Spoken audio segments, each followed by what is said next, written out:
بسم الله الرحمن الرحیم. خب به جلسه دوم از سیمای معبد خزاعی رضی الله عنها رسیدیم. این صحابیه رسول خدا صلی الله علیه و آله، این بانوی بزرگواری که پیامبر خدا صلی الله علیه و آله در مسیر مکه به مدینه در هجرت ایشون بالاخره به خیمه ایشون رسید و برکت و خیری که پیامبر شامل حال اونها کرد و بالاخره دعایی کرد و بالاخره اون نکته‌ای که بود. اما ظرافت مطلب اینجاست. اشاره کردیم که بالاخره قریشیان رو با ظرافت، این مشرکان قریش رو که به دنبال پیامبر بودن کاری کرد که مسیر رو متوجه نشن، اصلا انگار که من محمد رو دیدم، بدون اینکه یعنی با اون ظرافت کلامی که داشت. و همسرش وقتی اومد دید گفت بالاخره یک چنین مردی با اومده از کنار ما رد شده با چنین حالت خیر و برکتی که سبب اسلام شوهرش شد. حالا ببینید چطور پیامبر رو توصیف کرده. یک کمی ممکنه کلمات براتون سخت باشه، برای خود منم سخته، اما سعی میکنیم که حداقل مفاهیم عمومیشو ببینیم. گفتم که مردان صحابه نتونستن توصیفی رو بکنن که کنار پیامبر شاید سالها بودن که این در یک نگاه، در یک فرصت کوتاه تونسته چنین توصیفی از ایشون به نمایش بذاره که سبب اسلام خودش، صحابه شد، شوهرش شد و دیگران. ایشون پیامبر رو توصیف میکنه، میگه خب اون مرد چه ویژگی داشت؟ میگه ظاهرة الوداع، یعنی سیمای خوش زیبایی داشت، منظر زیبایی داشت، یعنی نه احساس میکردی دوره نه احساس میکردی نزدیکه. نکته رو داشته باشید، داره یک ویژگی خیلی خاصی بود، یک نورانیت ویژه‌ای بود. ابلج الوجه، ابلج الوجه بعضی در مورد ابرو به کار میبره، اینجا منظور ابرو نیست، یعنی میگه چهرهش هم روشن بود، چهرهش هم باز بود، درخشان دیده میشد، خوش منظر به نظر می اومد. حسن الخلقه، در همون فرصت فهمید، میگه اخلاقش هم نیکو بود، اخلاق خیلی خوبی داشت، هم زیبایی ظاهری داشت از اندام و ظاهر و بالاخره پیکرش، هم زیبایی چهره داشت، هم زیبایی و نیکویی اخلاق داشت. اینها با هم تجسیم شده بود.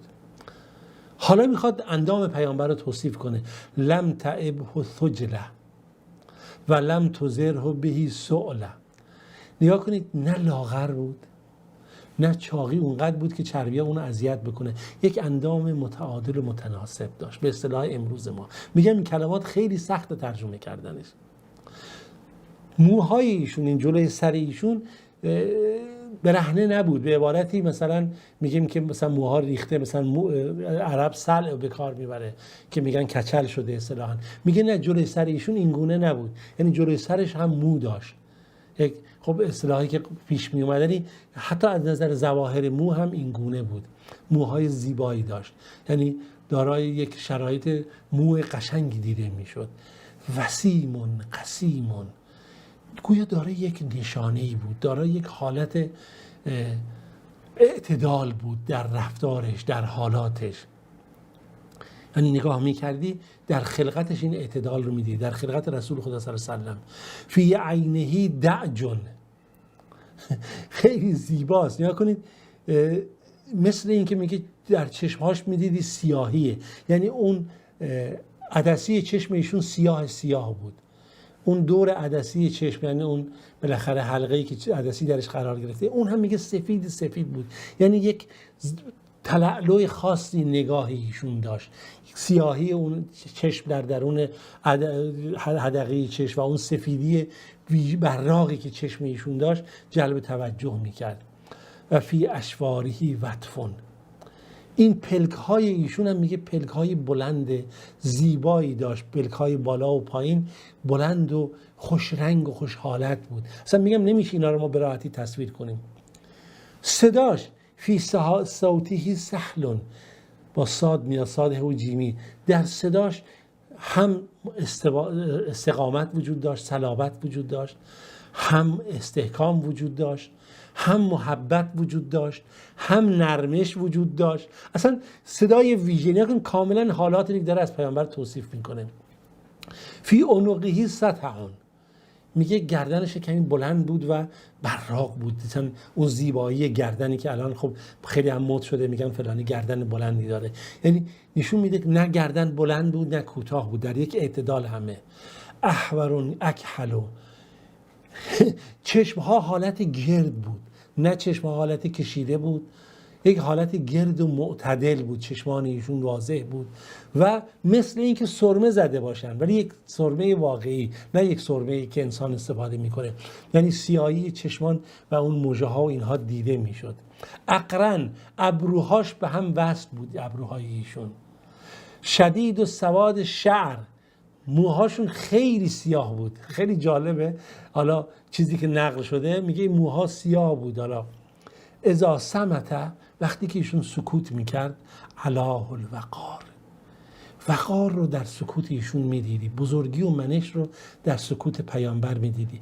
اذا تکلم علاه البها، وقتی که ایشون سخن میگفت، اون شکوه و عظمت و ابهت رو هم در کلماتش میدیدی. اجمل الناس و ابهاهم من بعید، زیباترین انسان و با ابهت ترین انسان، با شکوه ترین انسان هست وقتی که تو از دور نگاهش میکردی. در خیمه نشسته بود، اصلا اول نگاه میکرده اینها می اومدن. و احسنهم و احلاهم من قریب، و وقتی که این شخص نزدیک میشد، دارای این ابهت و زیبایی بود، با یک شیرینی ویژه بود، با یک نیکویی و خلق زیبا بود وقتی در نزدیکت قرار میگرفت. حلو المنطق، زبانش شیرین بود، کلماتی که می آورد بیرون از زبانش شیرین بود. فصلون، سخنی که می گفت کامل بود، دوچار ابهام تو رو نمی کرد، این ور اون ور نمی انداخت، کامل نقل می کرد، نه کم نه زیاد. لا نظر ولا حذر، نه بیهوده سخن می گفت، نه اضافه، نه کم زیاد سخن می گفت، نه کم سخن می گفت، به اندازه نیاز. خدا به ماها رحم کنه. که ان منطقه خزرات و نظم یتحدرن، گویا که سخنان و کلماتش از زبانش مثل دانه های تسبیح، دانه های گلوبند پی در پی و منظم بیرون می اومد. ربعت لا تقمح عین من قصر، میگه چشم از دیدار ایشون خسته نمیشد، بدش نمیومد، دوست داشت ببینه. بعد دیدیم برخی از نگاه کردن یه فرد ناراحت میشن، میگه ایشون اینجوری نبود. لا تنشعه من طول، قدشو داره میگه بلند هم ایشون نیست. غصن بین غصنین، مثل یک شاخه‌ای که بین دو شاخه قرار گرفته. هو اندر الثلاثه منظرن، از اون 3 نفر دیگه بهتر بود و زیباتر به منظرش میومد. و احسنهم قدرن، و ارزشش هم معلوم بود از اون 3 نفر بیشتره. له رفقاء، دوستانی داشت، یارانی داشت، یحفون بهی، که دور این حلقه زدن، همون تعداد کم ها. ببین این فهم رو داشته. اذ قال استمعوا لقوله، وقتی که سخن میگفت اونها گوش میکردن صحبتشو. اذا امر، وقتی که دستوری میداد، تبادروا الی امره فورا، بلافاصله به امرش عمل میکردن. محفود محشود، تحت حمایت اونها بود، دورش جمع بودن، بهش توجه میکردن. یک شخصیت ویژه داشت. لا آبسون، چهره درهم و خشنی نداشت، چهره عبوسی نداشت. لا منفدون، چهره باز و رها شده و مثلا بی ارزشی هم نداشت، داره یک چنین ویژگی بود. این نکته اینقدر زیباست که من به شرح نگاه کردم که اینجا بد نیست شرح این مطلب رو با هم یک نگاهی بکنیم. خیلی مختصر کلمات، چون یه مقداری سخت بود برای خود منم ترجمهش. میگه طویل شعر الاجفان، یعنی این موهایی که پلکاش بود بلنده. رسول خدا صلی الله علیه و سلم، من از اول بیارم این تیکر که شرحی که داده، میگه جمیل و حسن المنظر، یعنی منظره پیامبر زیباست، چه اون از دور میدیدی چه از نزدیک. چهرش سفید و روشن و بشاش بود و آدم شکم گنده‌ای به اصطلاح من نبود، آدم معتدلی بود، آدم کچلی هم نبود. مو داشت، بلکه موهاش در جلوی سرش مو داشت تا آخر، و زیبایی اون در همه اعضای بدنش جلوه میکرد. و چشماش به شدت سیاه بود، چشمای پیامبر باز بود، یعنی باز و قشنگ بودش، و موهای پلکاش بلند بود و ابروهاش بلند و کشیده بود، کم پشت و کشیده بود. صدای ایشون درش یک صلابت و محبت و یک حالت ویژه داشت. گردن ایشون بلند بود و بسیار چشمان سفیدی داشت، سفیدی چشم خیلی سفید بود و سیاهی چشم ایشون هم خیلی سیاه بود، یعنی یک ویژگی خیلی خاص. و گویا که چشمان پیامبر رو سرمه زده بودن. ابروهاش گفتیم بلند و باریک بود، ابروها به هم وصل بود. قد ایشون متوسط بود، نه قد بلندی داشت نه قد کوتاهی داشت، نه در هم بود، در یک اعتدال. و مورد توجه بود، به ایشون احترام میکردن، یارانشون اطرافشون بود و کسی هم که اطراف ایشون بود ایشون اون فرد رو تحقیر نمیکرد یا کسانی که بودن. این توصیفی رو که ایشون میکنه، خب شما ببینید دیگه تا ته بخونید چه وضعیتی داره. این شرایط و این نکته‌ای که داره ایشون تعریف میکنه از صفات پیامبر صلی الله علیه و سلم، که واقعا این همون نکته‌ایه که سبب میشد که یعنی گفتم همسرش و بعدها دیگران به اون توجه بیارن. میگه ام معبد به دست پیامبر خدا صلی الله علیه و سلم مسلمان شد.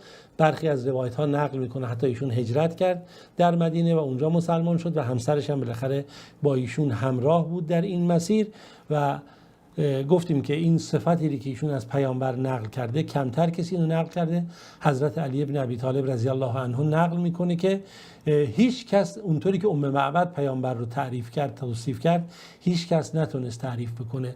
همسران پیامبر هم نسبت به ام معبد توجه داشتن. نقل شده که در سفری بود که بالاخره همسران پیامبر در زمان خلافت عمر رضی الله عنه به حج میرفتن که عثمان اینها رو داشت با خودش میبرد. بالاخره همسران پیامبر رو 6 تن از همسران پیامبر بودن که اونجا ام معبد تعریف میکنه در اون مسیر، در اون که با همسرانش میگه در اینجا بود که پیامبر بود و فلان، با هم می‌نشینن بالاخره یاد رسول الله خود صلی الله علیه و آله میکنن در اون مسیر و با هم گریه میکنن. همسران پیامبر هم بالاخره به این محبت میکنن، هدایایی میدن، حتی میگن اگر هدایایی هم امیرالمومنین یعنی عمر اگه به ما داد اضافه چیزی باز هم ما به تو خواهیم داد. و اون چه که مشخصه تا پایان خلافت حضرت عمر رضی الله عنه ام معبد زنده بوده و دیگه تاریخ بعد از اون در مورد ایشون سکوت کرده.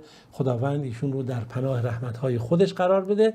به ویژه این روایتی که در توصیف رسول خدا صلی الله علیه و سلم برای ما نقل کردن که امیدوارم یادگاری برای هممون مونده باشه.